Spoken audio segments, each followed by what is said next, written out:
आज की कहानी है वफादारी का सबूत। मेरे प्यारे दोस्तों, प्लीज़ मुझे सपोर्ट कीजिए। मुझे आपके सपोर्ट की ज़रूरत है। प्लीज़ मेरी पिछली कहानियों को भी वॉच कीजिए और सपोर्ट कीजिए।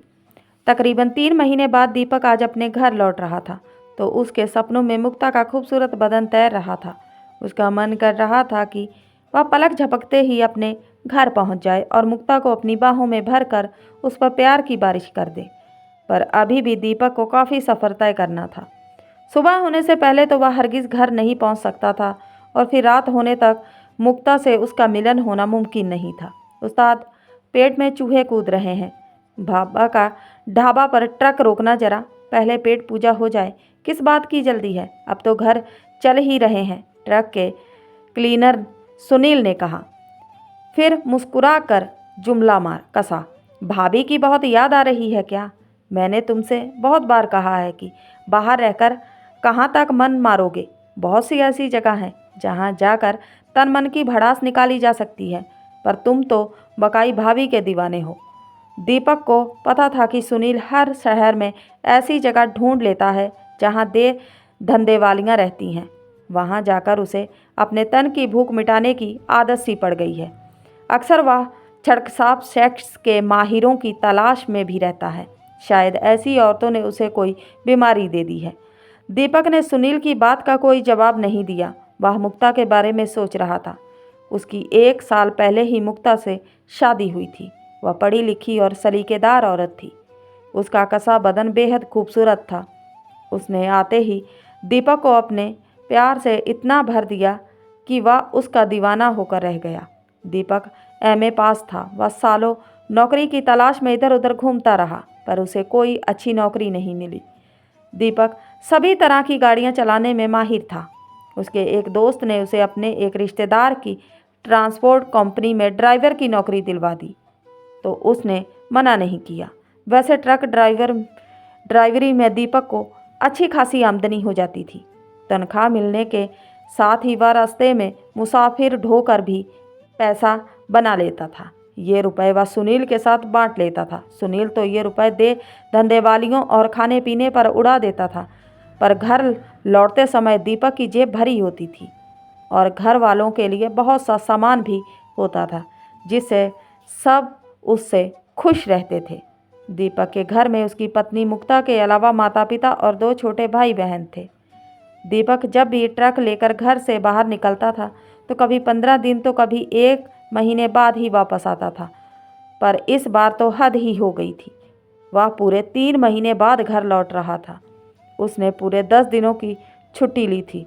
उस्ताद, बाबा का ढाबा आने वाला है। सुनील की आवाज़ सुनकर दीपक ने ट्रक की रफ्तार कम की। तभी सड़क के दाईं तरफ बाबा का ढाबा बोर्ड नजर आने लगा।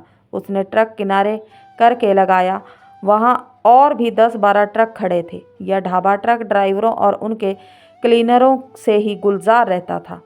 इस समय भी वहाँ कई लोग थे। कुछ लोग आराम कर रहे थे तो कुछ चारपाई पर पटरा डाले खाना खाने में जुटे थे। वहाँ के माहौल में दाल फ्राई और देसी शराब की मिली जुली महक पसरी थी। ट्रक से उतरकर सुनील सीधे ढाबे के काउंटर पर गया तो वहाँ बैठे ढाबे के मालिक सरदार जी ने उसका अभिवादन करते हुए कहा, आओ बादशाहो, बहुत दिनों बाद नज़र आए। सुनील ने कहा, हाँ बाजी, इस बार तो मालिकों ने हमारी जान ही निकाल ली। ना जाने कितने चक्कर आसाम के लगवा दिए। ओह, तभी तो मैं कहूँ कि अपना सुनील भाई बहुत दिनों से नज़र नहीं आया। ये मालिक लोग भी खून चूस कर ही छोड़ते हैं जी, सरदार जी ने हमदर्दी जताते हुए कहा। पेट में चूहे दौड़ रहे हैं, फटाफट 2 दाल फ्राई करवाओ पाजी, मटर पनीर भी भिजवाओ, सुनील ने कहा। तुम बैठो चलकर, बस अभी हुआ जाता है, सरदार जी ने कहा और नौकर को आवाज़ लगाने लगे। 2 गिलास, 1 कोल्ड ड्रिंक और 1 नींबू लेकर जब तक सुनील खाने का ऑर्डर देकर दूसरे ड्राइवरों और क्लीनरों से दुआ सलाम करता हुआ दीपक के पास पहुंचा, तब तक वह एक खाली पड़ी चारपाई पर पसर गया था। उसे हल्का बुखार था। क्या हुआ उस्ताद, सो गए क्या? सुनील ने उसे हिलाया। यार, अंग अंग दर्द कर रहा है, दीपक ने आंखें मूंद जवाब दिया। लो उस्ताद, 2 घूंट पी लो, आज सारी थकान उतर जाएगी। सुनील ने अपनी जेब से दारू का पाउच निकाला और गिलास में डालकर उसमें कोल्ड ड्रिंक और नींबू मिलाने लगा। तब तक ढाबे का छोकरा उसके सामने आमलेट और सलाद रख कर गया था। नहीं तू पी, दीपक ने कहा। इस धंधे में ऐसा कैसे चलेगा उस्ताद? सुनील बोला। तुझे मालूम है कि मैं नहीं पीता। खराब चीज़ को एक बार मुंह से लगा लो तो वह जिंदगी भर पीछा नहीं छोड़ती। मेरे लिए तो तू एक चाय बोल दे, दीपक बोला। सुनील ने वहीं से आवाज़ देकर एक कड़क चाय लाने को बोला। दीपक ने जेब से सिरदर्द की एक गोली निकाली और उसे पानी के साथ निगलकर धीरे धीरे चाय पीने लगा। बीच बीच में वह आमलेट भी खा लेता। जब तक उसकी चाय निपटी, होटल के छोकरे ने आकर खाना लगा दिया। गर्मा गर्म खाना देखकर उसकी भी भूख जाग गई। दोनों खाने में जुट गए। खाना खाकर दोनों कुछ देर तक वहीं चारपाई पर लेटे आराम करते रहे। अब दीपक को भी कोई जल्दी नहीं थी, क्योंकि दिन निकलने से पहले अब वह किसी भी हालत में घर नहीं पहुंच सकता था। 1 घंटे बाद जब वह चलने के लिए तैयार हुआ तो थोड़ी राहत महसूस कर रहा था। कानपुर पहुंचकर दीपक ने ट्रक ट्रांसपोर्ट पर खड़ा किया और मालिक से रुपए और छुट्टी लेकर घर पहुंचा। सब लोग बेचैनी से उसका इंतज़ार कर रहे थे। उसे देखते ही खुश हो गए। माँ उसके चेहरे को ध्यान से देखे जा रही थी। इस बार तू तो बहुत कमज़ोर लग रहा है। चेहरा देखो कैसा निकल आया है। क्या बुखार है तुझे? हाँ माँ, मैं परसों भीग गया था। इस बार पूरे 10 दिन की छुट्टी लेकर आया हूँ। जमकर आराम करूँगा तो फिर से हट्टा कट्टा हो जाऊँगा, कहकर वह अपनी लाई हुई सौगात उन लोगों में बांटने लगा। सब लोग अपनी अपनी मनपसंद चीज़ें पाकर खुश हो गए। मुक्ता रसोई में खाना बनाते हुए ये सब की बातें सुन रही थी। उसके लिए दीपक इस बार सोने की खूबसूरत अंगूठी और कीमती साड़ी लाया था। थोड़ी देर बाद एकांत मिलते ही मुक्ता उसके पास आई और बोली, आपको बुखार है? आपने दवा ली? हाँ ली थी। एक गोली से क्या होता है? आपको किसी अच्छे डॉक्टर को दिखाकर दवा लेनी चाहिए। अरे डॉक्टर को क्या दिखाना? बताया ना कि परसों भीग गया था इसलिए बुखार आ गया है। फिर भी लापरवाही करने से क्या फ़ायदा? आजकल वैसे भी डेंगू बहुत फैला हुआ है। मैं डॉक्टर मदन को घर पर ही बुला लेती हूँ। दीपक ना नुक्कर करने लगा, पर मुक्ता नहीं मानी। वह डॉक्टर मदन को बुला लाई। वे उनके फैमिली डॉक्टर थे और उनका क्लिनिक पास में ही था। वे फ़ौरन चले आए।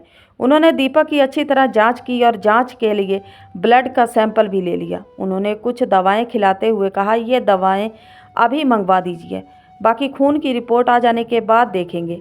रात में दीपक ने मुक्ता को अपनी बाहों में लेना चाहा तो उसने उसे प्यार से मना कर दिया। पहले आप ठीक हो जाएं, बीमारी में यह सब कुछ ठीक नहीं है, मुक्ता ने बड़े ही प्यार से समझाया। दीपक ने बहुत जिद की, लेकिन वह नहीं मानी। बेचारा दीपक मन महसूस कर रह गया। उसको मुक्ता का बर्ताव समझ में नहीं आ रहा था। दूसरे दिन मुक्ता डॉक्टर मदन से दीपक की रिपोर्ट लेने गई तो उन्होंने बताया कि बुखार मामूली है। दीपक को ना तो डेंगू है और ना ही एड्स या कोई सेक्स से जुड़ी बीमारी। बस 2 दिन में दीपक बिल्कुल ठीक हो जाएगा। दीपक मुक्ता के साथ ही था। उसे डॉक्टर मदन की बात सुनकर हैरानी हुई। उसने पूछा, लेकिन डॉक्टर साहब, आपको ये सब जांचें करवाने की ज़रूरत ही क्यों पड़ी? ये सब जांचें कराने के लिए आपकी पत्नी ने कहा था। आप 3 महीने से घर से बाहर जो रहे हैं।